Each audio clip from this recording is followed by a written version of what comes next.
Dalam dunia akademik dan penelitian, transliterasi dan analisis teks merupakan hal penting yang menjembatani pengetahuan antar bahasa dan memastikan validitasnya. Penerjemahan adalah langkah awal yang memastikan sebuah naskah dapat dipahami lebih luas. Hal ini meliputi teknik penerjemahan per kata hingga adaptasi konstekstual. Kemudian setelah naskah siap, kita akan beralih ke proses analisis teks. Analisis teks melibatkan verifikasi validitas, keandalan, hingga penentuan makna tersirat. Seringkali melalui perbandingan naskah, transliterasi, dan penyuntingan teks yang cermat. Oleh karena itu, memahami setiap tahapan mulai dari proses transliterasi, penyuntingan, hingga kajian analitik adalah kunci untuk menghasilkan karya akademik yang akurat dan berdampak. Tahapan penelitian naskah dibedakan menjadi dua. Yang pertama adalah penyalinan naskah atau transliterasi. Dan yang kedua adalah penyuntingan teks. Dalam penyalinan naskah, tujuannya adalah untuk mengubah tulisan yang ada dalam naskah yang tidak berhuruf Latin, sementara prosesnya adalah dimulai dengan perbandingan teks. Dan penyuntingan teks tujuannya adalah untuk menghasilkan teks yang utuh, lengkap, dan bebas dari kesalahan berdasarkan perbandingan beberapa eksemplar naskah. Sementara prosesnya dilakukan setelah transliterasi dengan memperhatikan tanda baca dan penyusunan teks. Apa itu analisis isi? Analisis isi adalah tahap penelitian filologi yang berfungsi untuk mengungkap makna terdalam dari sebuah teks yang telah disunting. Tahap ini menuntut peneliti memahami nilai, pesan, simbol, dan gagasan humaniora yang terkandung dalam teks, lalu menghubungkannya dengan situasi sosial masa sekarang. Analisis ini menuntut peneliti memahami hubungan antara isi teks dan realitas kehidupan masyarakat, baik pada masa teks itu dibuat maupun pada masa kini. Karena itu, analisis isi tidak hanya melihat cerita apa yang muncul, tetapi juga simbol, tujuan, kritik, pesan tersirat, dan fungsi sosialnya. Misalnya, cerita Pelanduk yang mengakali harimau tidak sekedar dongeng binatang, melainkan lambang kecerdasan rakyat dalam menyampaikan kritik kepada pemimpin dengan cara yang halus.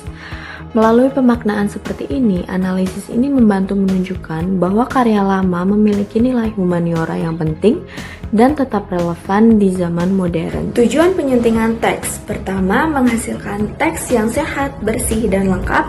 Kedua, menyeragamkan tata cara penulisan. Ketiga, menghasilkan teks yang mudah dipahami. Dan keempat adalah mempersiapkan teks sebelum transliterasi atau terjemahan.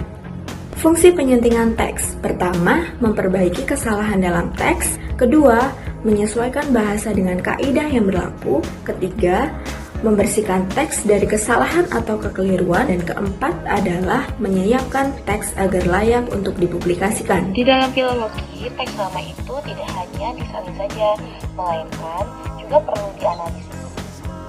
Kenapa penting untuk dianalisis? Karena filologi itu dapat membantu kita untuk memahami budaya di masa lalu dan melestarikan warisan yang masih berguna untuk masyarakat modern. Maknanya itu diurai sesuai dengan konteks zamannya biar kita ngerti apa maksud dari penulis aslinya. Jadi contohnya tuh kayak naskah dongeng dunia binatang yang memuat teks cerita Pelanduk atau Kancil yang cerdik menghadapi Raja Rimba atau harimau. Orang awam akan mengira fabel seperti ini tuh hanya khayalan saja.